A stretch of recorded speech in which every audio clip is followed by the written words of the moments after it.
Hey, it is your buddy, Peace and Harmony with you here today. Much love going out to all the beautiful empowered harmonizers.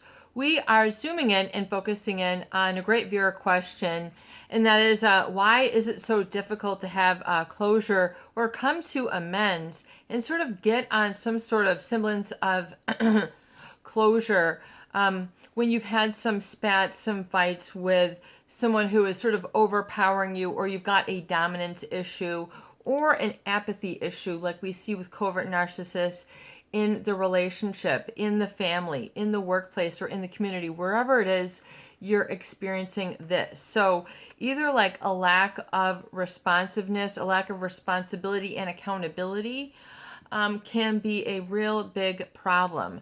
And so I think that this will create just, sort of that roughness and what you might then see as an acting out of like narcissistic rage. Like when they're angry, upset, they're not getting their way. Just sort of, they haven't really sort of grown up emotionally yet.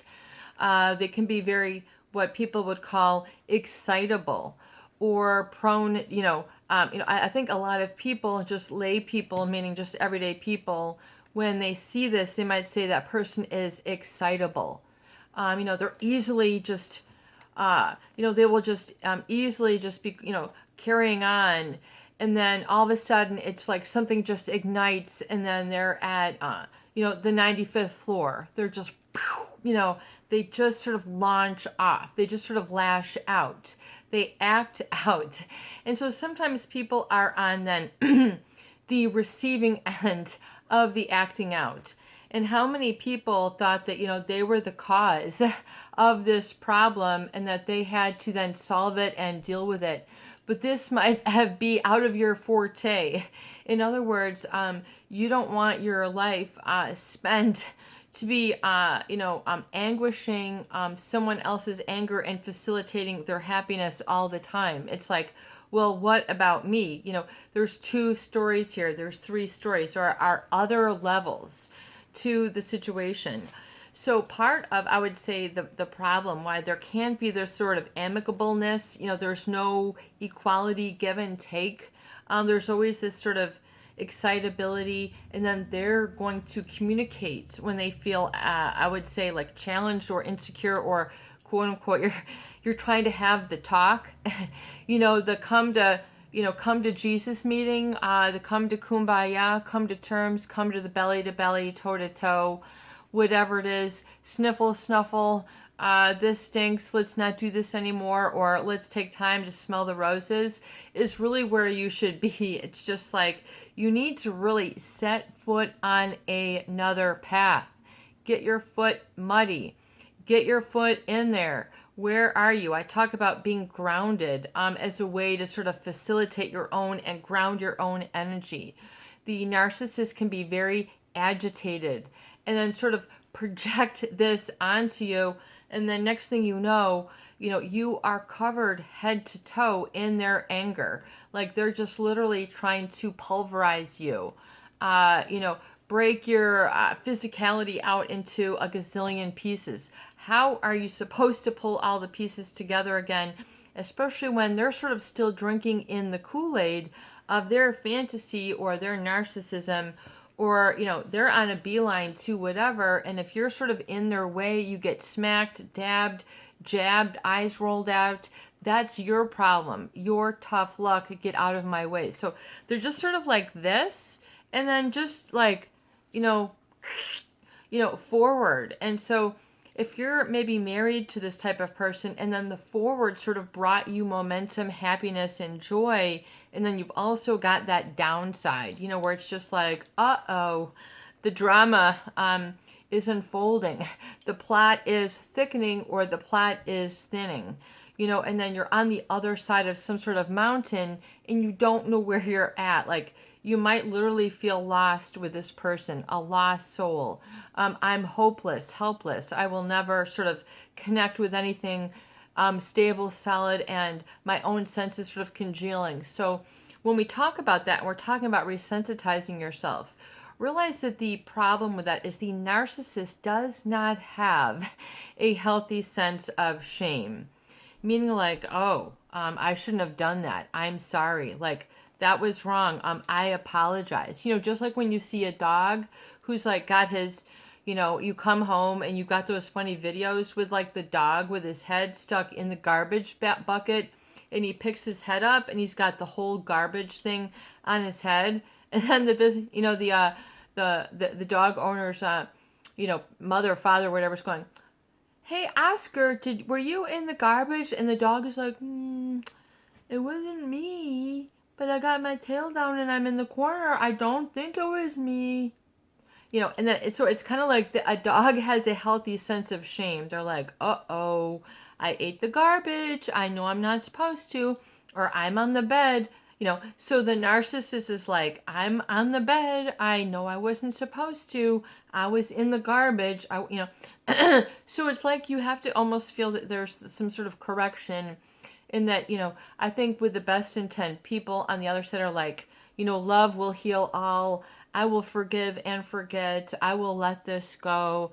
I'm a good, guy. I'm a good guy. So there's all of these sort of things, red flags that you're just sort of paint over and just, until it gets, even worse, because with time, these things get more pronounced and they also get more rigid meaning they're very resistant to change. Just like if you go outside and you see a tree and you go, it's rooted, so narcissists are really rooted in their narcissism. And part of that is they are lacking a healthy sense of shame. They don't feel secure enough to be like, oh my God, I made a boo-boo, and then pick themselves up. Like they don't want, for some reason, they're very uncomfortable with other people seeing this side of them. They will do anything and everything to sort of cover it up, mask it, and hide it, including acting silly, goofy, immature, angry, aggressive, condescending, and shameful of others. So all of a sudden, others should be all ashamed of themselves. And then you've got these very opinionated people as they get older and very judgmental, like sort of this, this one is this, so they can be very, and then there's no conversation. There is sort of like they're having a conversation with themselves. You can't engage in conversation, even though they might be talking at you, they're not with you. So you can't really add in, jump in, throw in a word, throw in a smile, throw in a giggle. They will control almost like the media to them, and they don't have a healthy sense of shame. So you're not able to have that come to Jesus, come to heart, belly to belly, toe to toe, where they sort of admit and you can agree upon some sort of, this is what happened.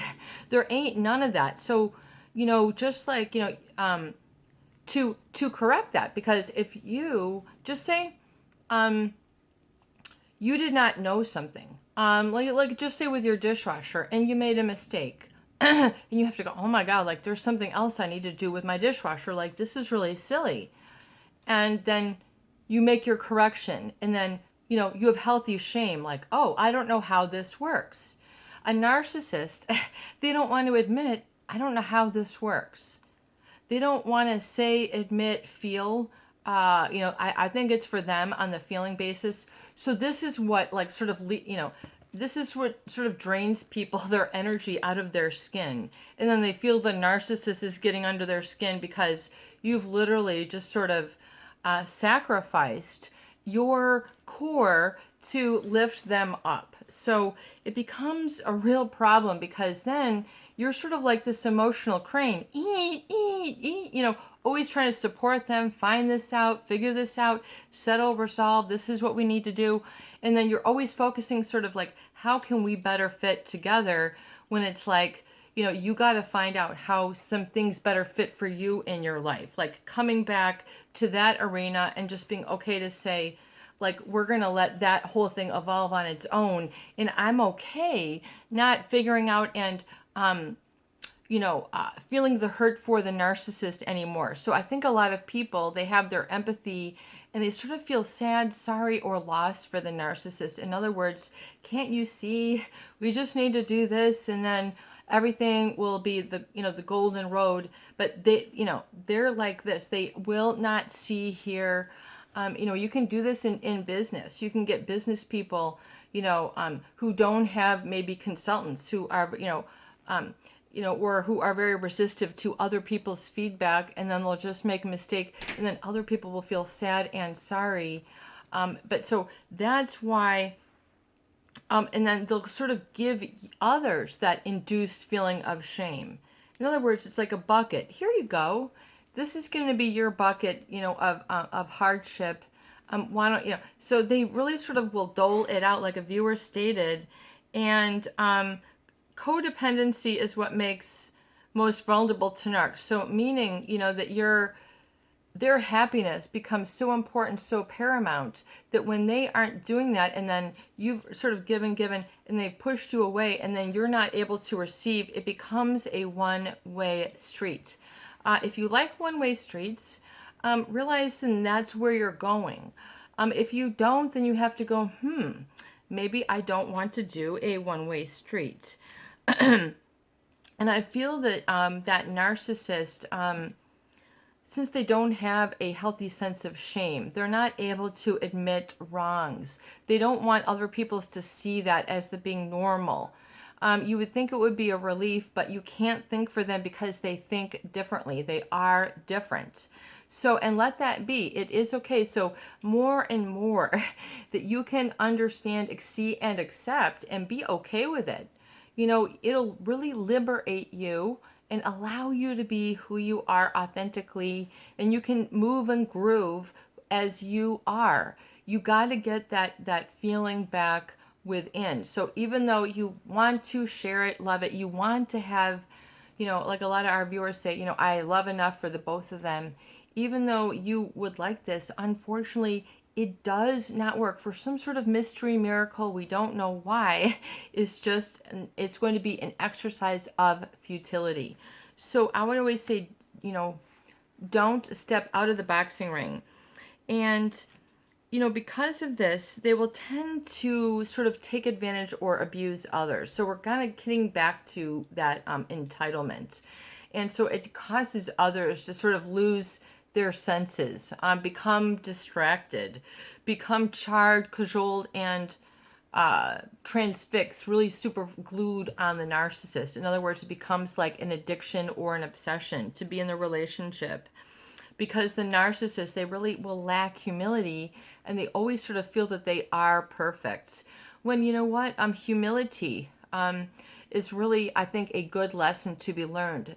Humility, meaning, I think for me, is sort of acknowledging and enforcing and embracing your limitations and seeing it for what it is, and that then you rise, you ascend, your next level is really that of more of ascension. We're growing in the up direction, moving on up. So in other words, when you find, as our viewer said, a great way, if they are inferior boundaries, I thought he said, so a lot of, let me find his comment.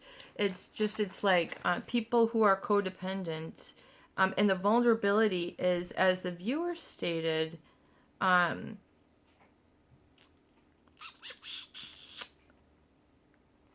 it's sort of impaired boundaries.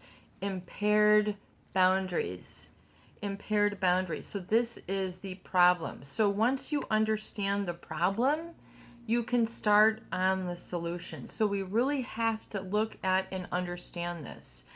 So really with malignant narcissists and psychopathy in your relationships, close relationships, work relationships, you're going to experience impaired boundaries. I mean, you really need to get this. The boundary waters of Minnesota, boundaries meaning like where you are and where you begin and who you are, your personal space, and to experience and have that loved, appreciated, and adored and given attention to.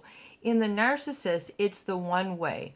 The spotlight, like a flashlight, is there. You're going to be in the shadow, the corner, under the, for all they care. That's how they are able to project. They're able to project and just be like, that's the problem. Here, everything is this. So it's just part of how they operate. So knowing that to be the case, it causes them to sort of exploit and take advantage of others. It's their lack of shame, their shamelessness. So if you understand really healthy narcissism, you understand humility and embracing your limitations. It's saying, you know what, I cannot do this. Especially as you get older, you really recognize that you have to have a newfound appreciation for humility and gratitude, especially as things change in the new normal. So a lot of viewers are asking, about this. And, as things adjust, I think it's kind of like really coming back, to the days, if you can, before technology just sort of changed the landscape of things. So coming back a little bit to Eden, if you will, within, will give you that healing place. Like we talk about having a sacred place and being able to have that to come to. So being a human being and not a cyborg, is important for you to create and develop and enhance and improve in your life. So a sacred space for sort of getting closure, because you're going to be the big boy, you're going to be the big girl, you're going to be the one who's going to heal enough for the both of you. So, and you don't have to be responsible for their evolution, happiness, development, and you don't have to be the one who has to work to impress and de-stress or whatever for them the way that it was before. I think a lot of our viewers have been more than paid their dues in this respect. So you have to look at the induced or carried shame that you have in your own little bag, that you are carrying around from somewhere. Where and when did you pick that up? Were you on a trip to the candy store when you were 8? Did you pick that up when you were in kindergarten? Maybe you were an infant. Maybe, I don't know, but when did you pick it up? I mean, do you see how it was induced? It was taught.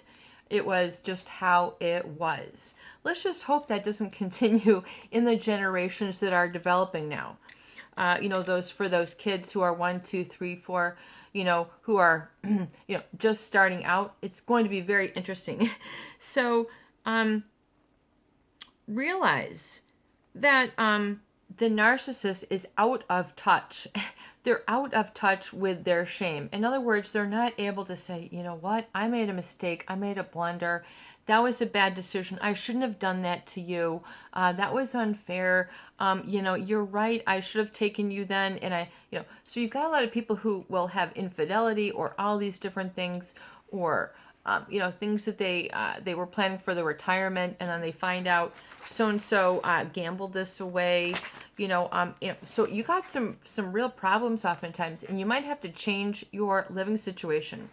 But number one, I would say for those people who are looking for that sort of, closure and then that personal growth, is to look at the induced or carried feelings of shame, knowing when and who and what, like who, what, where, when, why, of all of the cause that created that. And you might revisit that several times, and you might see how the seed was planted and how it then carried, and then was, became induced and grew in you, and then you were really unable to be at one with, a sense of healthy shame. So it was over too much shame rather than healthy, which means balanced. In other words, like, we don't do that. That's that's respect. You respect other people's this. You respect that. So, the narcissists, they don't always have that respect. They'll help themselves to somebody's food, pencil, paper, office supplies, drawer, whatever it is, computer. I mean, they will take any opportunity, and they will do a lot of finger pointing, and get a lot of people moved and arranged as if they are the master organizer, the master planner, you know, uh, the master blaster, basically, is what they do. And so that's their way up. So knowing that to be the case, oftentimes they're trying to do that while putting others down. They want to keep a gap. For a lot of people, some people are, comfortable, hey, I'm second fiddle, I'm third, fourth, I'm okay. I don't have to be number one. I'm right here, and being comfortable with that, that is really important. And then, because then when you accept that, then you have a chance to sort of elevate and alchemize, and then, all of a sudden, you're getting moved up, you're growing, your skills are really honed in, you're just flying, everything is firing on all cylinders. You're a go, you're moving and a grooving. So your body has it. And that is where the healing is. So it's like the get up and go that healing is about, and realizing what is the induced shame that is like a heavy sack of potatoes on both shoulders. Take those potatoes and throw them out. I don't know where you're going to throw them out, but only you know. Stop carrying those induced feelings of shame. They don't have any business being in your life. So you really need to sort of let it go, thank the shame for being there for you, and just saying, I accept a healthy sense of shame in my own humility, and I'm humble in the gratitude of accepting these limitations and boundaries and standards. And so being okay with having a declarative tone, being clear, being strong, not being overly emotional, emoting too much, getting nowhere. If you're just raging and you're just blowing up and trying to, some people get so angry they're just trying to impress how much they can freak out. It's just like, good for you. You've really learned how to freak out and be obnoxious to people. You've really learned, how to be rude. Good luck with your skills, and just send them on their way. But a lot of people, you don't have to be caustic or punishing. You let them go, meaning I surrender. Like, just whatever it is you were approaching with love, happiness, heart. I surrender my heart, I surrender my gut, I surrender my arms, I surrender my legs, I surrender my head. You have to kind of surrender everything, and then understand then what your peace and sort of freedom is, and realize that, that's pretty valuable to have, and then realizing what you have and then the value therein is like really lovely, because then you can begin to open up and not be held back by these induced feelings of shame where you were holding yourself back before. So it's kind of like going from, being squelched in the corner to saying you can unfold now. And realize that I feel that, it is that unhealthy sense of shame that causes the narcissist to feel that they can sort of be abusive or be very sarcastic in a very belittling way. Once again, you've got those layers, where they're going to be here and they're going to make sure you know it, and then you're going to be here and they're going to make sure you know it. Maybe that's how it needs to work, like the gears of a clock. But you have to make sure that you're not being ground down. That if you're the medium gear, then they better acknowledge and validate you. Thank you, medium gear. If they're the biggest, best, whatever, okay, great. But you know what? Big bad can't be big bad without medium. So you got to really recognize your value, even if the narcissist hasn't recognized that in you. That's the whole point. Do you see how they withhold that as a way to have power and manipulate? It's the withholding of that. So it can be very difficult. And then it becomes then a core of shame, I feel, for others. So a core meaning your innermost I am. That, that's brutal. that is horrible. People feel very sad, and they will really maybe go through that period of grief for some time. Um, so you cannot moderate it until you get in control with it and sort of put some labels and names on these feelings to understand the cause that's created the effect of this suffering and hurt. So you can heal through it.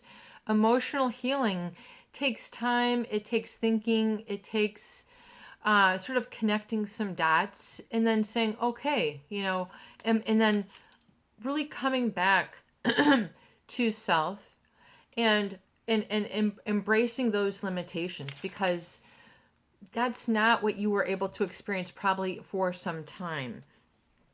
And so to get in touch with that so you can moderate it within. And then that sacred space, which we're going to talk about, how do you really resensitize? How do you have your senses sort of plugged in so that your environment is giving you the feedback that you need and you feel humane, human, and in touch, and that you're not just suffering, but you're sort of thriving. You're doing little things to get back. It might hurt, but you're sort of pushing yourself a little bit in a little bit of a direction. You're maybe making some connections or improving in some area. Take time to reflect on that where you are improving. This is for you and you alone. This is your time. You're not improving for a narcissist. You're not improving for anyone else. This is a me, a for me, me.com, for you, your heart, your healthy me.com. Strongme.com, whatever it is, you are the strongme.com. You've got to feel that within. And even if that was taken, robbed, punched out, reflected back negatively, don't fall prey to that erroneous thinking anymore. Don't, allow that to wither away. Don't water it, feed it, fertilize it. Let it just sort of, succumb unto itself. And then you'll be able to see much clearly, and then the life will seem a lot more vast and filled with opportunity and promise. And yes, happiness. Get your vision on it. This is your buddy. Peace and harmony with you here today. And I hope that these videos do help. Please share, please subscribe, and for goodness sake, please donate for more great tools, videos, discussion, and support. Peace is within, peace is without, peace is all around you. Have a beautiful day.